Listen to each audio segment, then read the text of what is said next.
Hello, everybody. How are you, Jamie?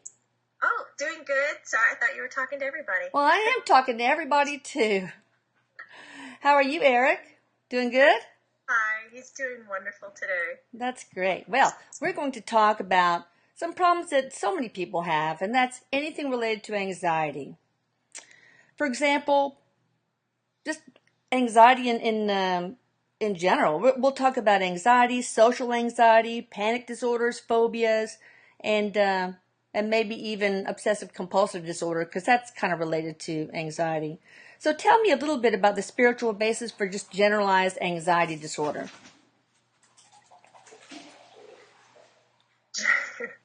Eric's got the rhythm in him today. Oh boy, tell me what's going on. You were listing off the things we were going to talk about, and he says, and all that shit. Just putting you on to keep talking. Oh, So, general anxiety disorder, Eric, to the point. We'll just summarize it briefly. Okay, so he's going to break it down into 4 things. okay. Often, in general, a lot of the kind of mass anxiety comes from people, obviously people, but souls who are not that rooted into their physical body Mm-hmm. because of whatever contract. Maybe they're alien and they're getting used to being in a physical body. Maybe they really didn't want to come back to Earth, but they promised that they would learn something from it, whatever that circumstance. It's just the soul is not rooted into the body. Mm-hmm. Another anxiety is that, in general speaking, the person might be very sensitive and can process so much energy and subtle energy that they don't know how to convey it or talk about it. So it stays stuck in the body and it kind of gunks the system up. Well, Like that. can you give a little bit more information about what you mean by sensitive, Eric? Because a lot of our viewers might not know.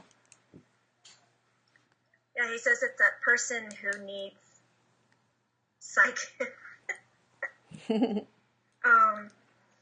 energetic Drano. Oh no. Making me laugh. That they could take and just get the blockages out of the body. He says, what I mean by being sensitive is some of you, and if you're watching, you'll say, holy shit, that's totally me. When you're talking to someone, you're not just listening to their words, but you automatically feel what they are feeling. And they don't even have to be in front of you. If you're thinking about your mother and you're on the phone, or you're thinking about your mother and you live 10 states away from her, you're going to feel what she's going through. And not just the emotional value, but you can feel what she's thinking. So that your body is collecting information in a way like a satellite dish reads radio waves and EMFs, which is that your large energetic field that you carry around you is so fine-tuned, so sensitive, like a radio station, that it is mimicking the energetic vibrations off of whomever or whatever you're connecting to. And it's just a way to collect information. But do you know why I say that? But because our society is so fucked up and doesn't teach our children, or doesn't really teach our people who are being put away into hospitals or described as being emotionally sick or mentally sick in the head, that in fact they're just such sensitive beings that they can process information without having a verbal conversation or reading a book. So basically their telepathy skills are so off the chart. It's not being measured by doctors and by therapists that are looking at them. Because we think that if you can obtain information without talking to someone, your telepathy, you should be very mindset and you would know things here. But this type of sensitive person, like empathic, is sensitive as a whole, the whole entire body. And it's not being recognized. And it's screwing with a lot of people. Now they're starting to come out of the woodwork, so not to worry much. Well, I can imagine that would cause anxiety, but it might help people to know that, well, I'm a sensitive, so this is why I feel that way, and they can learn various techniques to protect themselves from incoming energy. Incoming. Incoming, yeah, and it's not even incoming that's sitting right in front of you. It could be incoming from the other side of the world. Right, right. He said, it's just, these people are amazing. So those were the first, I think, 3 things. What about something else? I just so rudely interrupted you, Eric. I'm sorry. He goes, my mama can't count. Oh, sorry. Go on then. No, it's just I can't remember.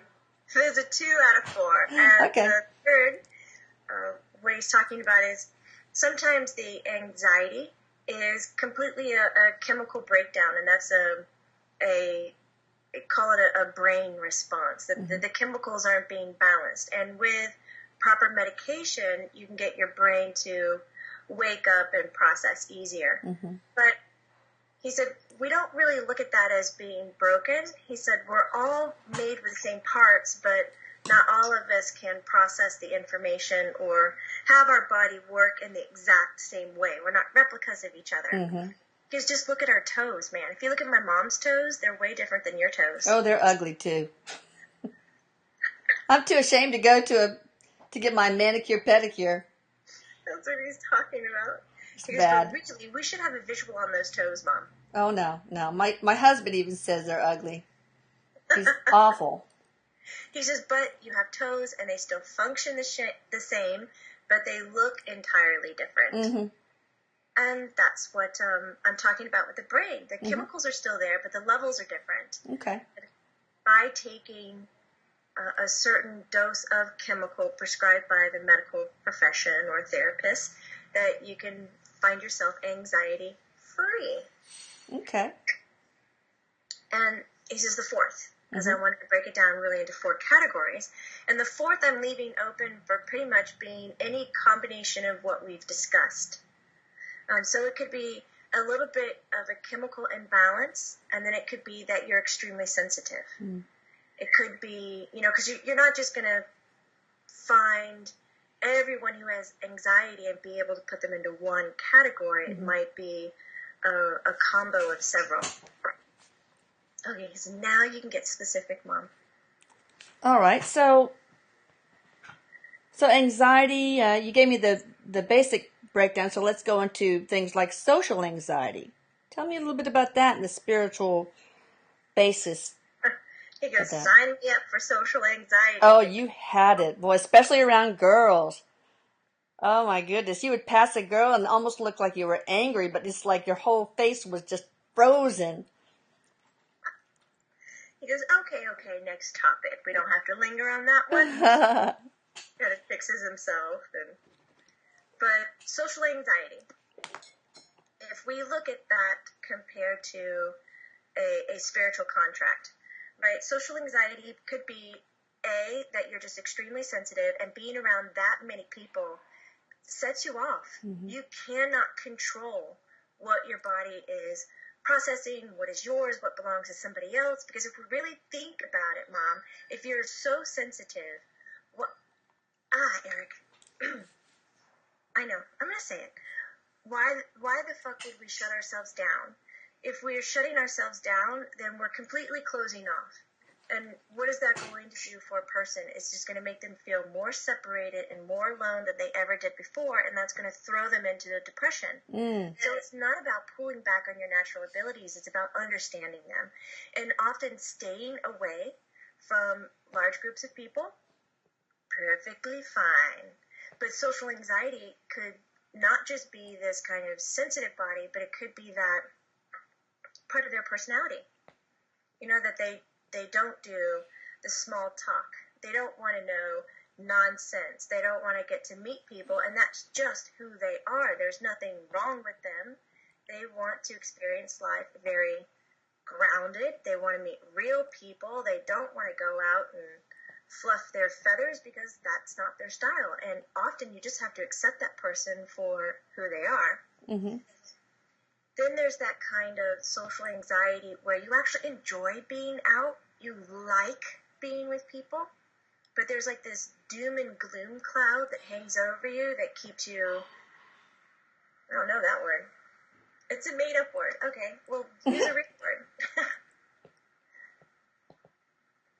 you were saying, doom and gloom, like a cloud. So like a mask. So you have this doom and gloom cloud that's a mask that's preventing you to shine in the way that you want, so you feel really entrapped. And he says, this can come across in a few different ways, is that you don't know how to speak for yourself. So your worth or confidence or the skill in your communication is off, or you don't know it. And it could be because of the contract that you signed up with your parents or an authority figure that you admired that somehow abused you in a way or taught you that you were less than. So you kind of gave up. Even though on the inside, you saw yourself as this amazing singer, songwriter, dancer. And when you would see people on stage, you say, I want that. But every time you went on stage, you collapsed. So it could be related to a lesson or this contract that you signed up with someone else, that you defeat that first. And he said, when I say defeat, I mean learn it, achieve it, get over it. And then when you walk back out on stage, guess what? Da-da! He said, you are that amazing singer, songwriter, dancer. This could also be tied up to a fear or a phobia that doesn't relate to this life.